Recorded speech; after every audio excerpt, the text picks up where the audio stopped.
tinha medo de cobra e nem de leão. Havia um jovem que, quando o anjo aparece para ele em Daniel 9, a palavra de Deus diz: você, Daniel, é desejado no céu. Ele não sabia que ele estava tocando num homem desejado.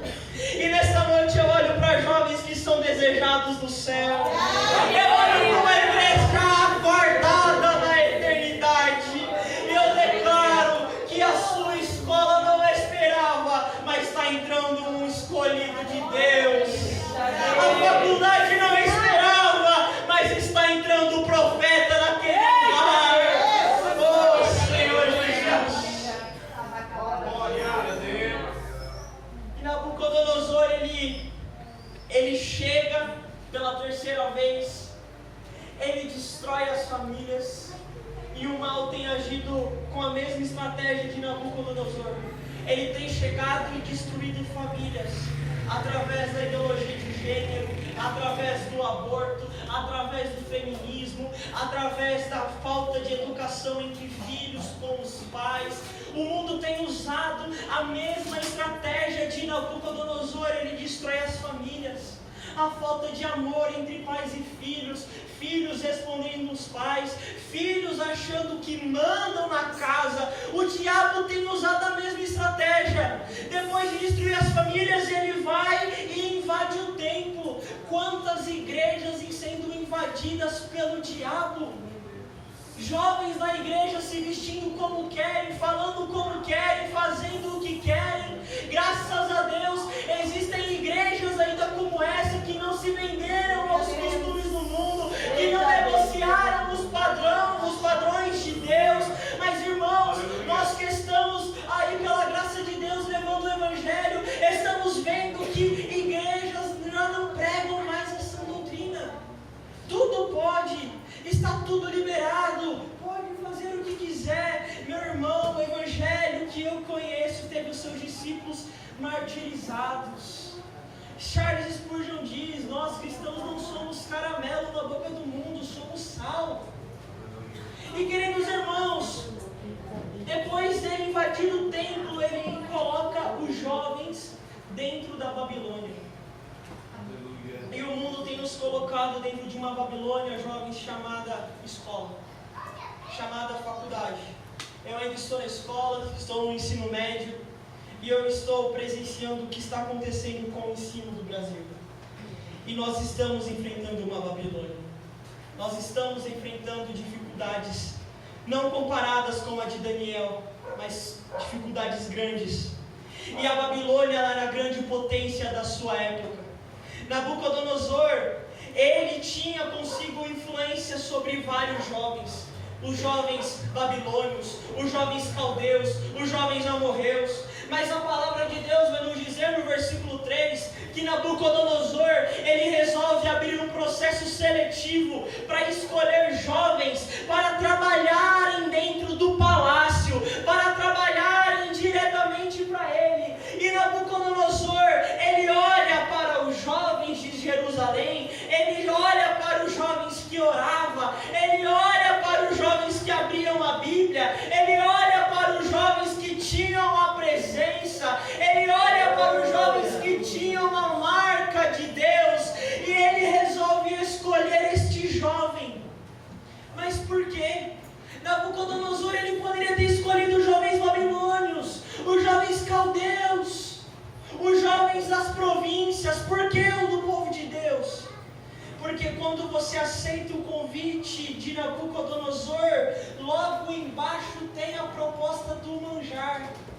E o manjar, queridos irmãos, ele tem a característica de ser ofensivo no começo, mas ele tem o poder de destruir. A missão de Nabucodonosor era: ofereça o manjar para eles, eles que estão de pé vão cair, e quem está caído não tem autonomia para levantar ninguém.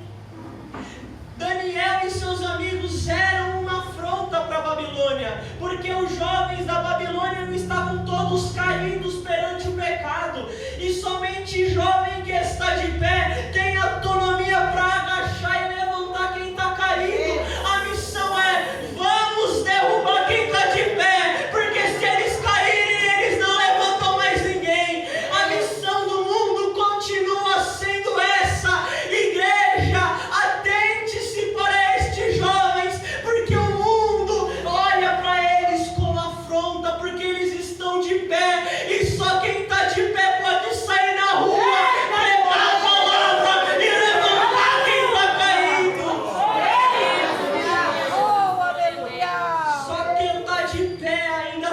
azeite na botija.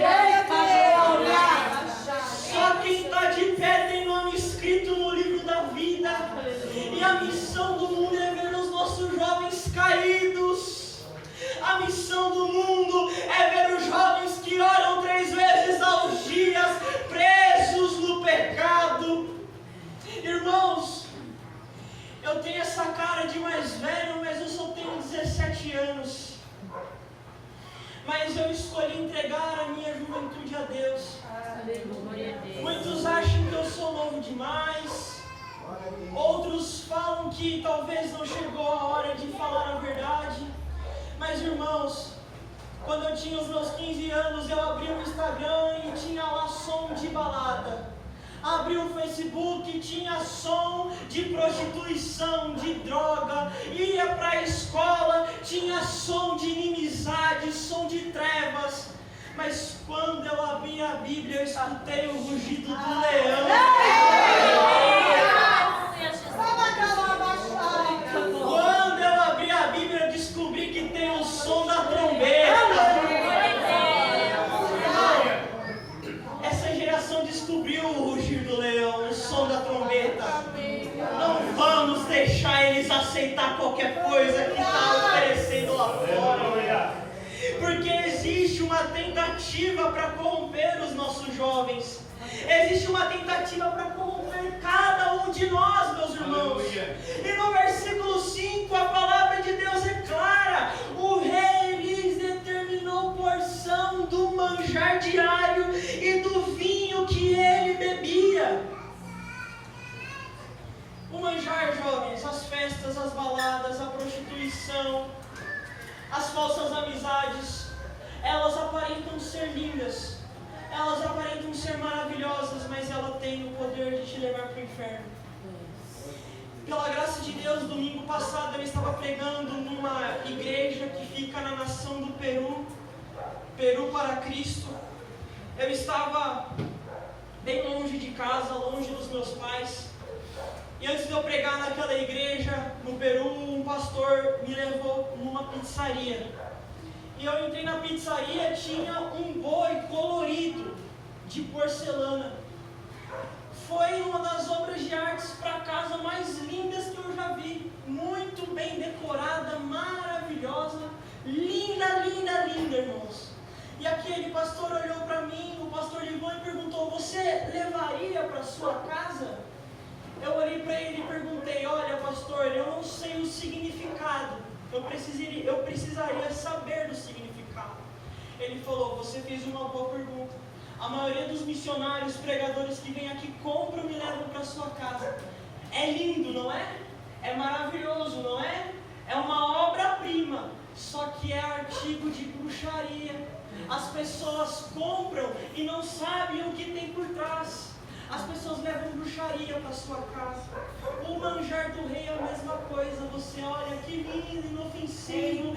É só uma festinha, é só um site, é só um clique, é só um copo, é só uma proposta, é só uma calça rasgada, é só um esmalte diferente, é só uma proposta nova. Mas na hora que vai ver por trás, é bruxaria, é prostituição, é droga, crack, maconha, é o que leva para o inferno, meus irmãos.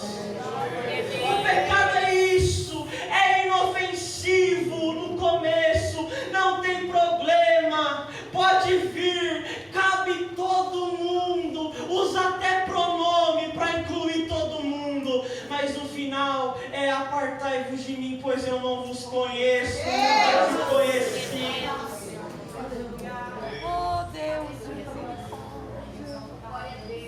Eu até brinco, irmão, eu prego a rosa, mas eu apresento os espinhos também. Irmãos, jovens, o manjar, ele destrói. E o problema da nossa geração, eu falo isso pra mim, porque eu também sou jovem, eu erro. Pelas mesmas coisas que vocês estão passando, eu estou passando, eu não sou perfeito. Mas você descobre quando um jovem, ele aceita o manjar ou não, quando ele se encontra longe dos pais. Você descobre quando um jovem é crente quando ele está longe dos pais.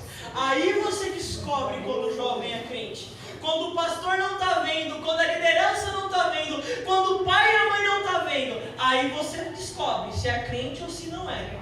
Porque nós estamos numa geração que está sabendo atuar bem. Na igreja tudo tranquilo, tudo maravilha, levantamos as mãos, mas quando chega na escola, irmãos, eu quero lhe dizer que jovem convertido na ausência dos pais é usado por Deus. Daniel, na ausência dos seus pais, provavelmente os seus pais tinham sido assassinados.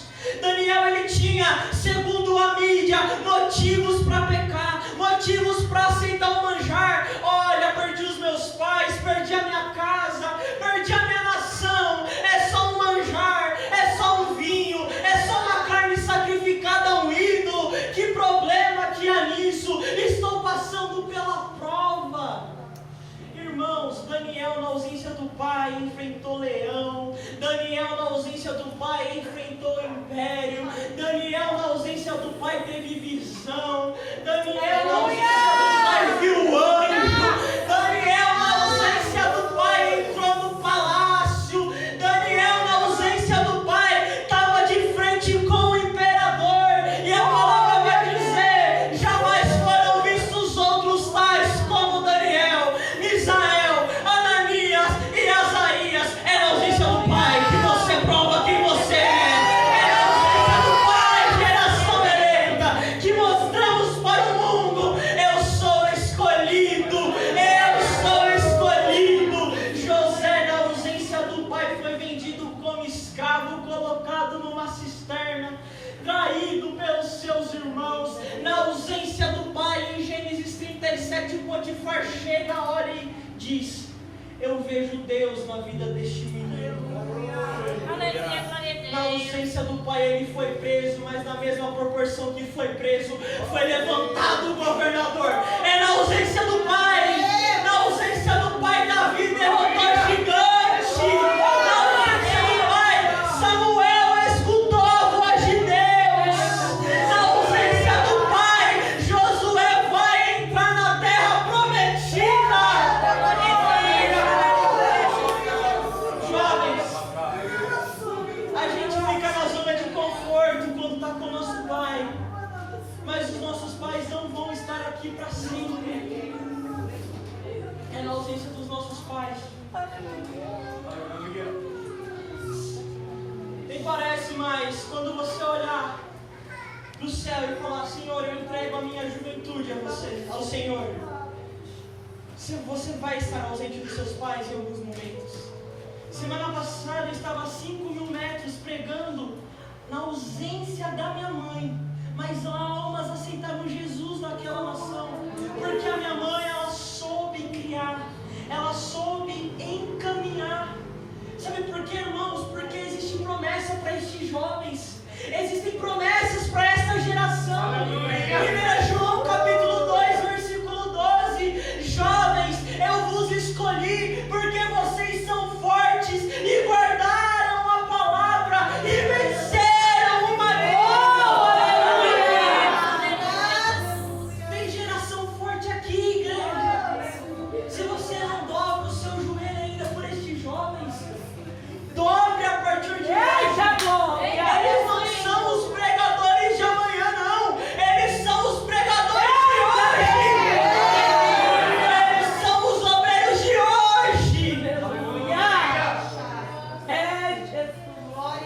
E a pregação é sobre identidade, porque o mundo quer tirar a identidade desses jovens. Jovens, nós temos uma marca.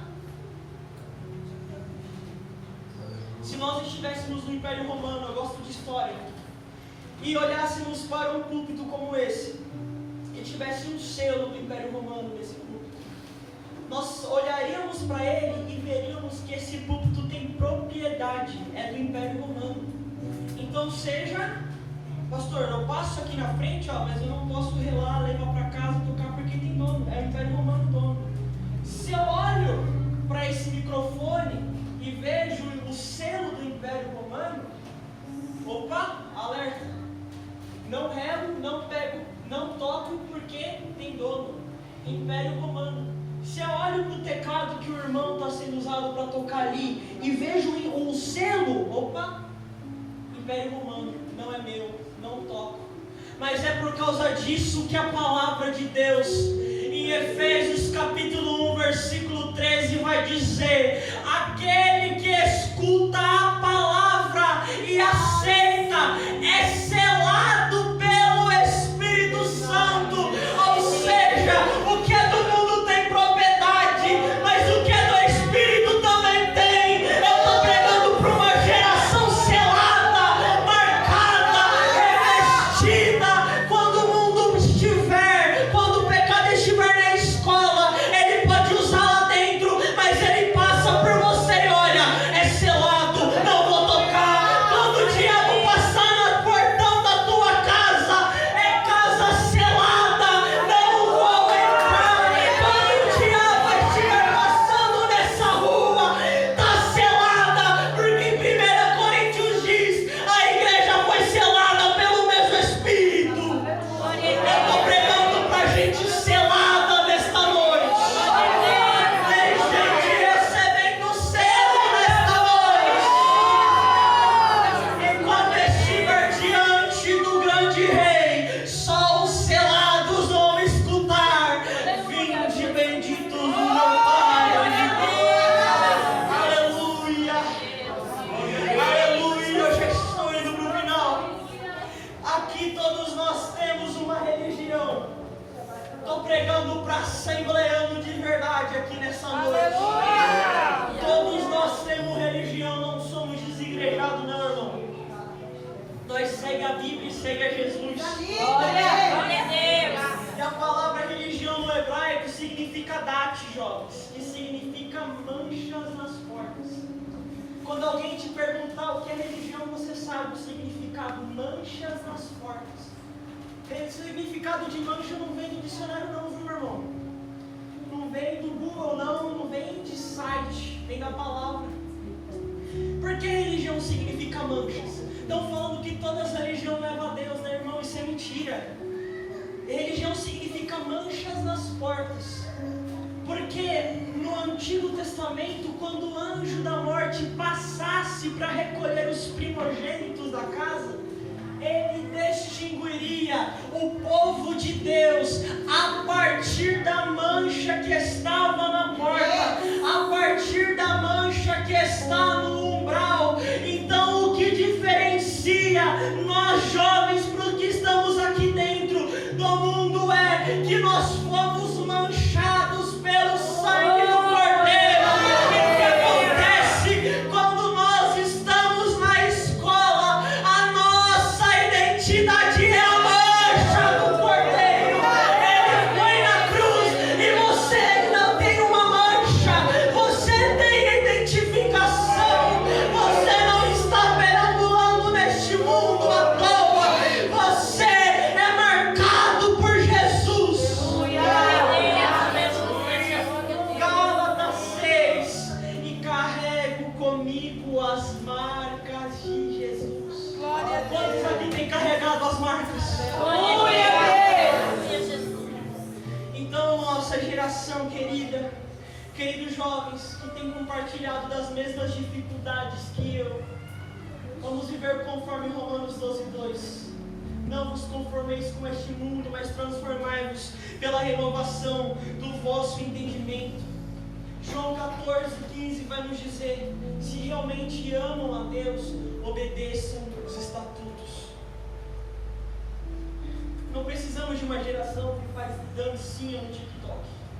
Não precisamos de uma geração que fica se colorindo, que fica perdendo tempo com festas. Precisamos de uma geração que obedece. Precisamos de uma geração que ama. Uma geração que se coloca de joelhos. O mundo declara guerra a nós. E qual é a nossa resposta ao mundo? No versículo 7, para ir ao desfecho da mensagem, a palavra vai nos dizer que depois de Nabucodonosor oferecer um manjar a Daniel e seus amigos, a palavra de Deus vai dizer: e o chefe dos eunucos lhe deu outros nomes, a saber de Daniel ou Beltesazar. a saber de Ananias, Deus de Sadraque, Misael de Mesaque, Azarias de Abidnego. A palavra de Deus vai nos dizer que a Babilônia ela trocou o nome desses jovens. E a palavra vai nos dizer que quando alguém troca de nome, troca o propósito. Por exemplo, quando Abrão, Deus troca o nome dele para Abraão, o propósito muda, a sentença muda, a história muda. Deus vem e troca o nome para alterar o propósito. Sarai, uma mulher estéril que não tinha filhos, para Sara, princesa, vai carregar Isaac. Quando Deus chega até Jacó, vem nele e fala: Israel, a partir de agora, o nome da nação de Deus. Quando Deus troca o nome na Bíblia, altera o propósito. E a Babilônia vem e troca o nome. A Babilônia, quando ela olha para Daniel, Daniel significa: meu juiz é Deus. Ananias significa: Yahvé é gracioso.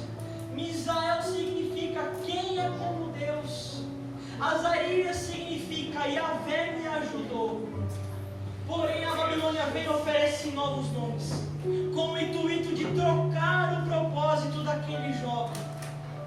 Porém, queridos irmãos, jovem que foi eleito por Deus, levantado por Deus, que não aceita manjar, que não se corrompe, pode trocar o nome, pode trocar o endereço, pode trocar a escola, pode trocar o bairro, pode trocar o país. Ele continua sendo o mesmo. Nessa noite eu prego para aquela geração de 1 Pedro, capítulo 2, versículo 9. Vós sois geração eleita, sacerdócio real, nação santa, povo escolhido por Deus, para anunciar aquele que tira das trevas e apresenta para a maravilhosa luz.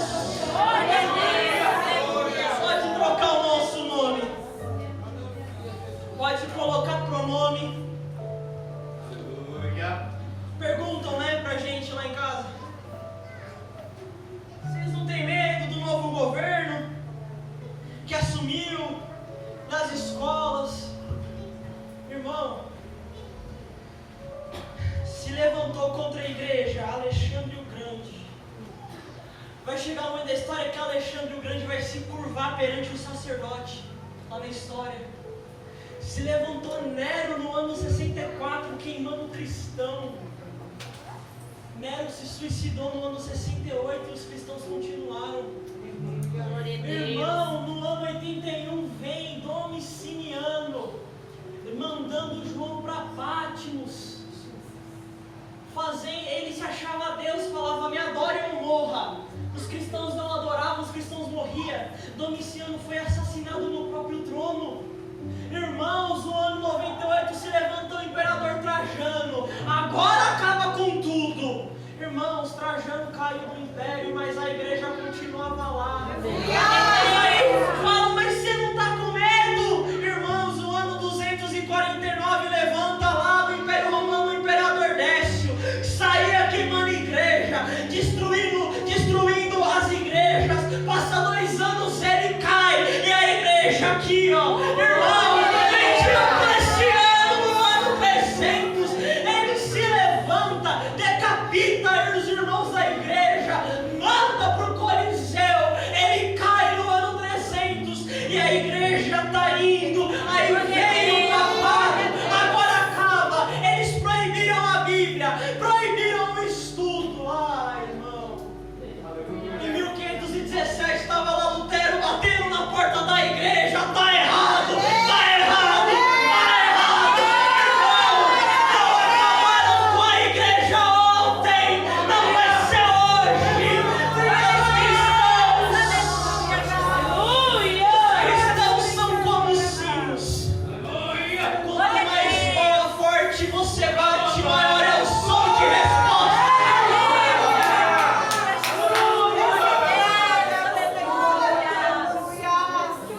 Eu vou encerrar.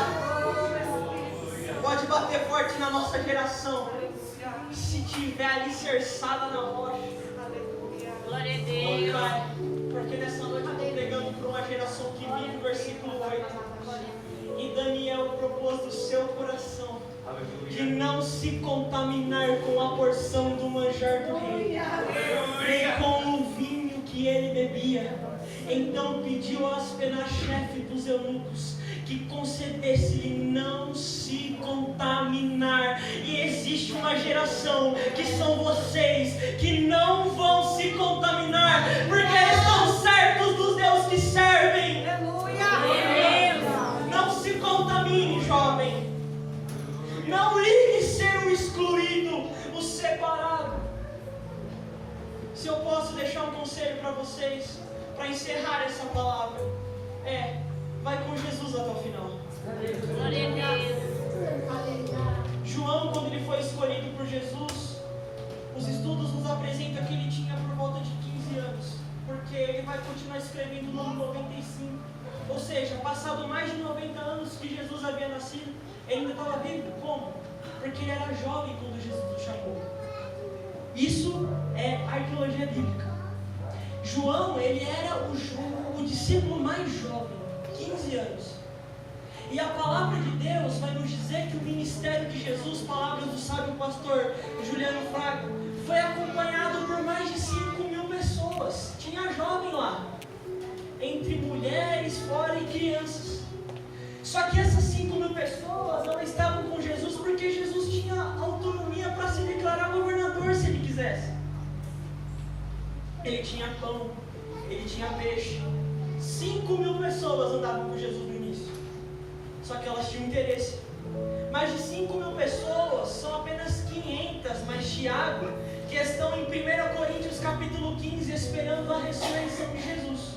De 5.000 para mais, agora para 500. De 500, são apenas 120 que estão em Atos capítulo 2 do cenáculo, esperando o revestimento com o Espírito Santo. Aleluia. E sabe o que é engraçado? Tem gente que ainda pergunta por que João foi um homem que viu o que ninguém viu, que escreveu o que ninguém escreveu, que falou o que ninguém falou. Em Atos 2, de mais de 5.000 é só 120. Mas em Lucas 7 só são 70 que estão ali evangelizando. Só que de 70, só foram 12 que andaram com Jesus para lá e para cá. Só que de 12, apenas 11 eram os verdadeiros, porque Judas havia traído. De 11, eram 3 que estavam na casa de Simão, eram 3 que estavam na casa de Jairo, eram apenas 3 que estavam no Monte da Transfiguração, eram apenas 3 que estavam com ele nos momentos mais íntimos, Pedro, Tiago e João. Só que um menino de 15 anos era um desses 3, ali estava João. Só que quando Jesus estava naquela cruz, derramando as suas gotas de sangue, quando Jesus estava ali crucificado, a palavra vai dizer que era apenas um, dentre os 5.000 era o único que estava ali chamado João, o jovenzinho de 15 anos. Uma dica: quer ver o que ninguém viu, quer escrever o que ninguém escreveu, quer ir para lugares que ninguém jamais foi, vai até o fim com Jesus. Vai até o fim com Jesus. Eu era um jovem ansioso. Os meus pais me pegavam de madrugada, me levavam para o hospital. Eles não entendiam o que acontecia comigo. Sofria de uma ansiedade terrível. Minha mãe ficava desesperada, orava por mim, mas eu não havia entregado a minha juventude a Deus. Não havia entregado a minha juventude ao Senhor. Era um jovem que não dormia à noite, um jovem que não tinha projeto de vida, um jovem que desejava visitar outros países, mas não sabia como, um jovem que queria viajar, mas longe de Jesus. Eu aceitei Jesus verdadeiramente na minha vida no dia que eu abri a Bíblia e li o Evangelho de Mateus. Fui renovado pela palavra de Deus. Aleluia. Fui transformado. O meu semblante mudou. Aleluia. A minha vida mudou. Os meus modos de